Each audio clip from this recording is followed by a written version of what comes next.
Good morning and welcome to my show. I'm your host, Danny Graham, and I both invite and encourage you to walk with me on the road to wisdom. Come on, y'all. Let's get to walking.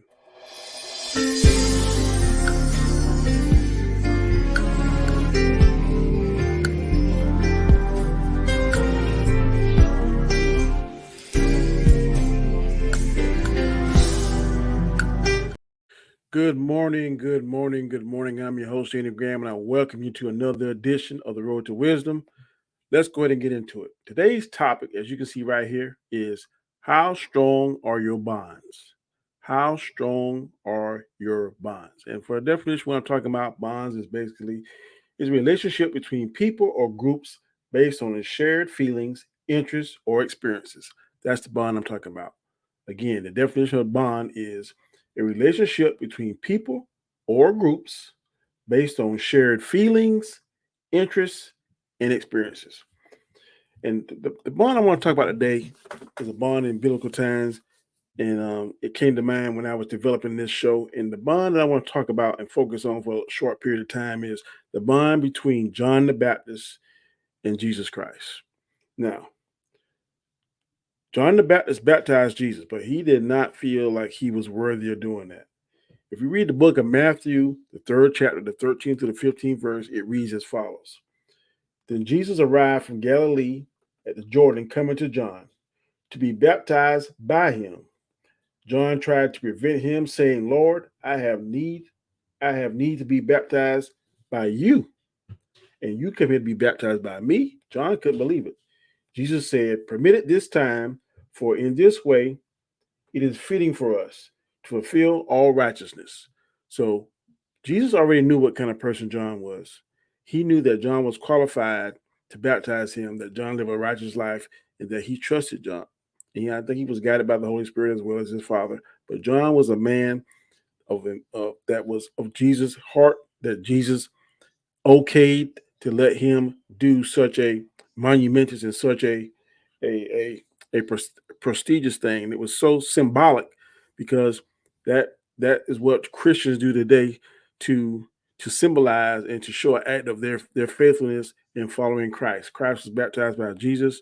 It was a symbolic gesture, a symbolic meaning, and now it's carried on to this very day. I'm going to get baptized myself. I was sprinkled when I was a little child, but I'm planning on getting baptized at my church here in the near future.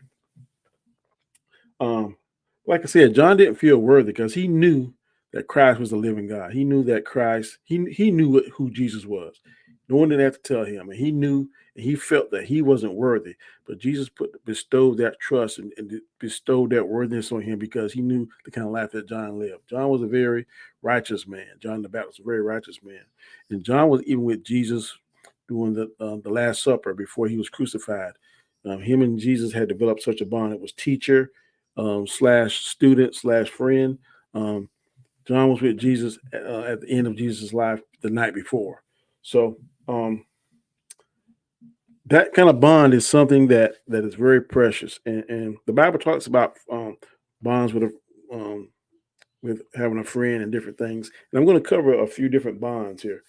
Now, one bond that we all have, well, a lot of us have in common, most of us have in common, is a bond with our family, husband, wife, children, brother, sister, grandparents, aunts, uncles, the whole gambit. And that bond, in a lot of families, some is stronger than others, but the bonds that the families that are really strong is something really, really, it's a good thing. I know growing up, my grand family, we were a very strong bond. Every Christmas we go to my grandmother's house. We grew up doing stuff in the tobacco fields, going to school. I know I used to stay with my cousin's house all the time. Our brothers and sisters, we'd have family reunions, get-togethers on birthdays. Very tight knit. And we don't do that so much now. People get older, have their own families, but that's a tradition that a lot of families go through all over the world, all over the United States, all over the world. It's a very strong family bond. The first bond I want to talk about. Second bond is the profession that I live in, police. Now, police, in the past few years, have gotten beaten up. One or two knucklehead or one or two cops that do something wrong put a very nasty taste in the culture, in the countries, in a lot of people's mouth because they do silly and stupid stuff. They lost the trust of a lot of the citizens based on what we see on social media, based on what we see on recorded cell phones, things we see on the media. But police, as overall, it was a really tight knit group.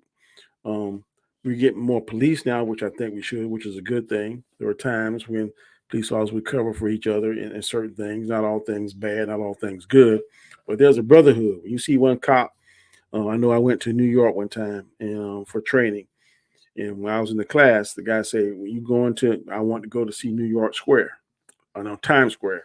And the cop said, "Hey, if you get lost, just show your badge, tell the guy you're on the job, and they'll get you to where you need to go to." And that happened. Me and my wife went. We were trying to get to, at that time, it was a WWE Cafe. And we wanted to go there and eat there. And it was in Times Square. And man, we were like fish out of water, man. The buildings and skyscrapers were so tall, and look around and we speaking to people and stuff. And in New York, you just don't do that. It's not like the South where you walking down the street, you pass someone, you speak, "Hey, what's up?" They look at you like you're crazy. But anyway, that get back to the story. Um, Once I was kind of lost and trying to find somewhere, I found a cop. Said, "Look, I'm on the job. I'm trying to get this." Quickly showed me and my wife and my friend Jamie Cooper was with us that time, and we got there. Helped us out. There's a bond. If we stop another cop on the road or something, and we see something, man, we try and help them out.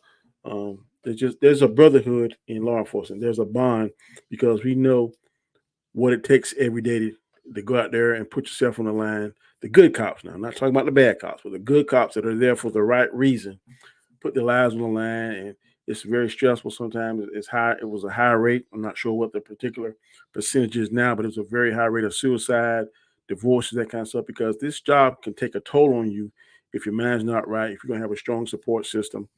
But there's a bond. And cops are in different scenarios, need money, need time off, that kind of stuff. I've seen cops donate their time, their money, their sick days, their vacation days to help another cop out. So it's a very strong bond and brotherhood in that particular profession. Another thing, the military. I was in the Marine Corps. Where I work at now is about 6 Marines, and we all share a bond because we know what it is to go through Paris Island. And we know what it is. Well, no, we don't. I've been on. Well, there's two places that you can have boot camp in the Marine Corps. On the East Coast is Paris Island. On the West Coast is San Diego. And the way you decide is they cut the country right down the middle. Anybody that lives on the Mississippi can kind of go whichever one they want to, East Coast or West Coast. But if you're east of the Mississippi, you go to Paris Island. If you're west of the Mississippi, you go to San Diego. But that boot camp, Paris Island, puts a bond in you. When you get to the Fleet Marine Corps, there's a bond because your life is in another man's hand, another woman's hand, and you know what you went through with those drill instructors. You know you went through all that crazy stuff and all the things that Marines do, that law enforcement, I mean, that military does. I can't speak on the other branches because wasn't in there, but the Marine Corps, there's a brotherhood. I know whenever a Marine applies for my department, I kind of take notes. I know what that individual's been through. I know what kind of stuff they have. And I'm not saying all Marines are fantastic or the best, because in every aspect, every profession, there is a certain percentage that does not need to be there. Same thing applies to Marines. There's a certain percentage of Marines that made it that shouldn't be in there. There's a certain percentage of law enforcement that made it shouldn't be in there. There's a certain percentage of pastors that made it that are in pulpits right now as we speak that shouldn't be in there. In every profession, there is some percentage of that profession that they should not be in. So I'm not saying that, but boot camp, Marine Corps, Paris Island, 1st Battalion, 2nd Battalion, 3rd Battalion. That is a brotherhood. When you go through that and you know what you've been through and you made it, you walk across that parade deck, that builds a lifelong bond. Right? If you see another Marine, you say, "What's up, Devil Dog? What's up, Leatherneck? Semper Fi." I see it all the time. I get said that to all the time, and I say it all the time when I see fellow Marines. As you can see, right? Well, maybe not now, but usually I have on some kind of Marine shirt in my office at work. I got Marine memorabilia, paraphernalia all over my wall. I'm very proud of that. As you go in my door, in my office, there's a Marine Corps rug there. It made me a man. It made me a better person at a time when I don't know what kind of person I would have been. But the Marine Corps gives you discipline.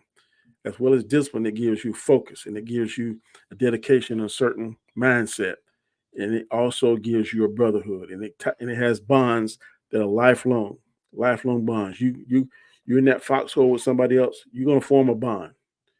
Another bond that we see is a fan of sports. Oh, Dallas Cowboys. I tell you, that fan base is massive, but they got a bond. I've seen so many cowboy hats, cowboy stickers, cowboy shirts, cowboy cups, cowboy footballs, cowboy this, cowboy that. Ain't won nothing in 25 years. A quarter of a decade, ain't won nothing, but they still are deemed America's team, and that fan base has a bond that I don't think can be broke.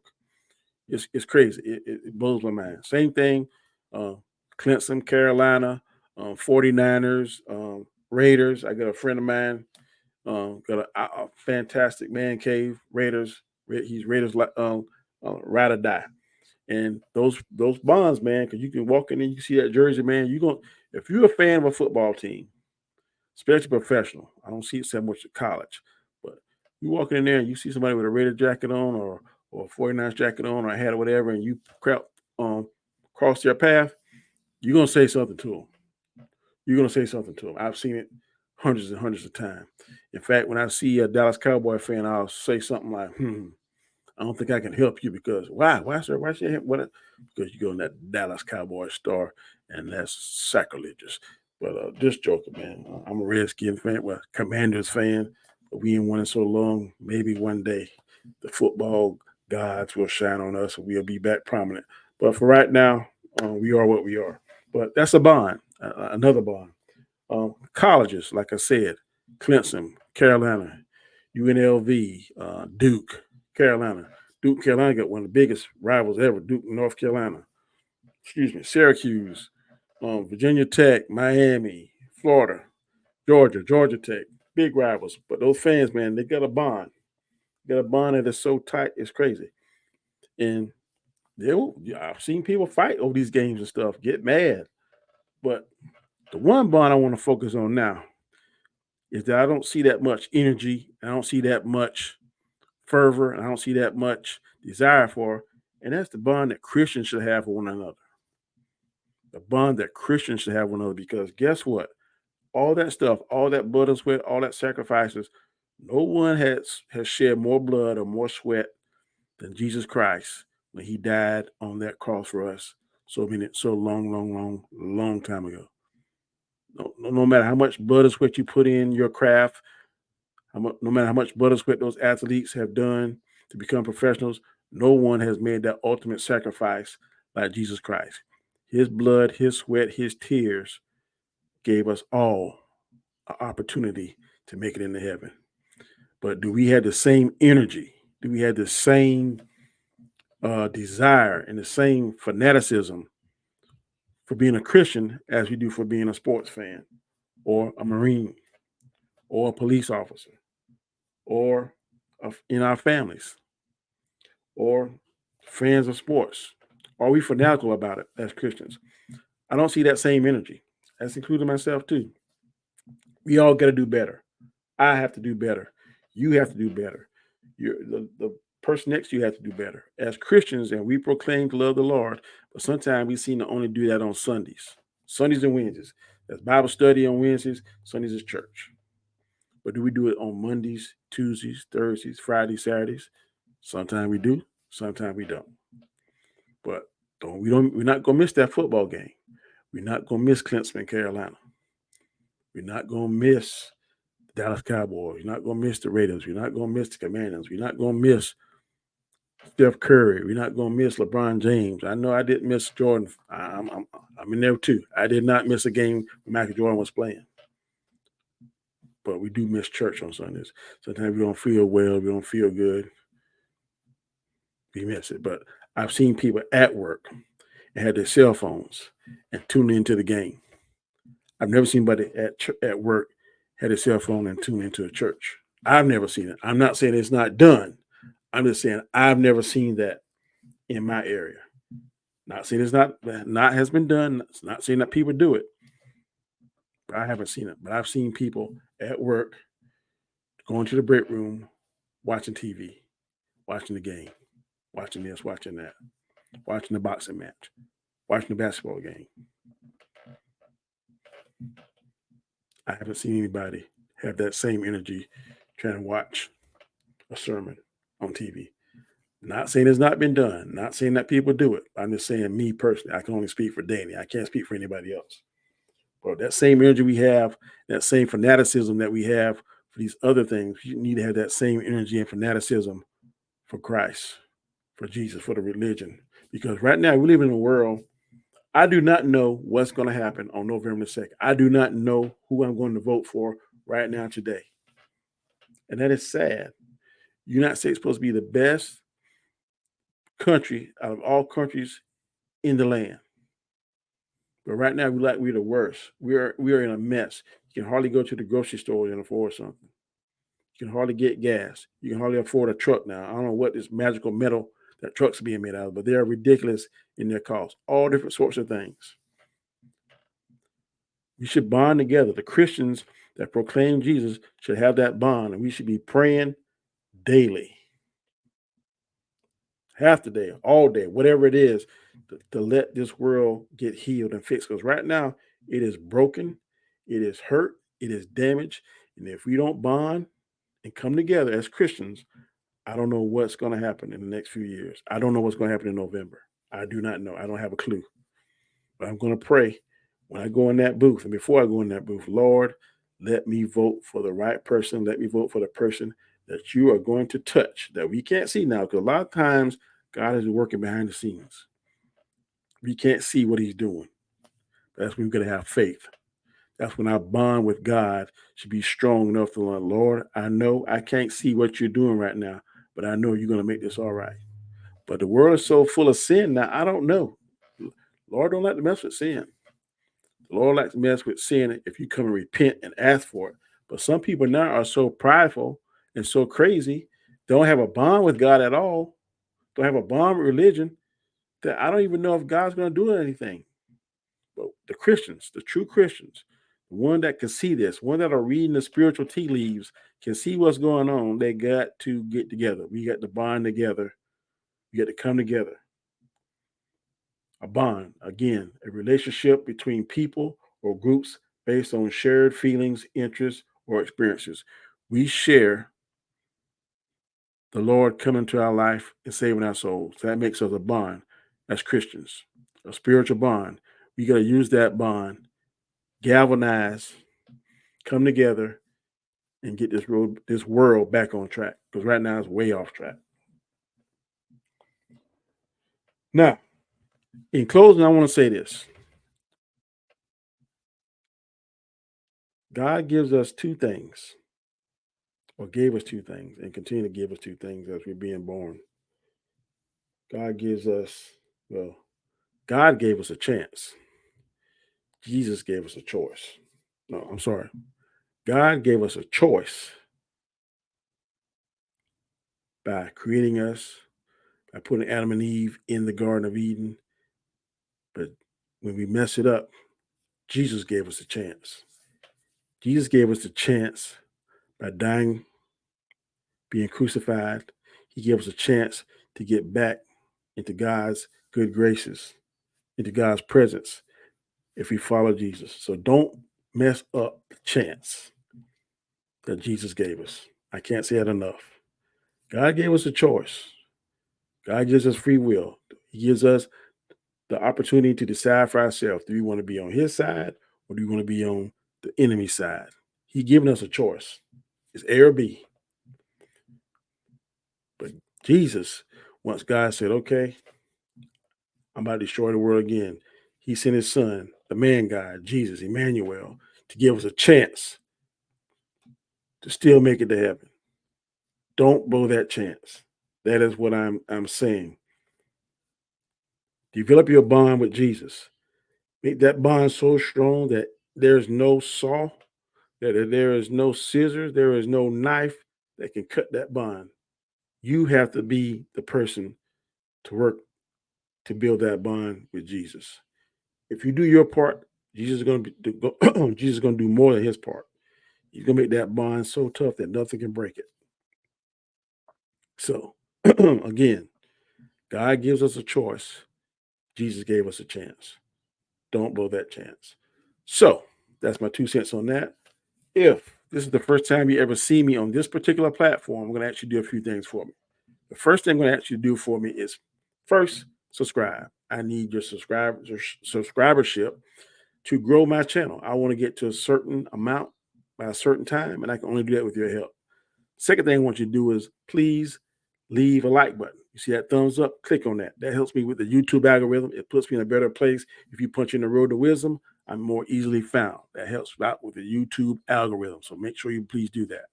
Third thing I want you to do is, excuse me, is leave a comment. Your comments, I read every time you send a comment and I respond back to you. Your comments let me know a few things. First, let me know your opinion, whether or not you agree or disagree with what I'm saying. I'm very interested in hearing what you got to say. Second of all, it's a critique. It kind of gauges you what I'm doing. And then also is an avenue and is a vehicle for you to put down something that you want me to talk about. I will look at that, try and develop a show for it, and then talk about it. Next, I want you to do is is watch my videos from the start to the finish. That also helps me out with YouTube algorithm. Oh, excuse me. The last thing what I want you to do is share this video.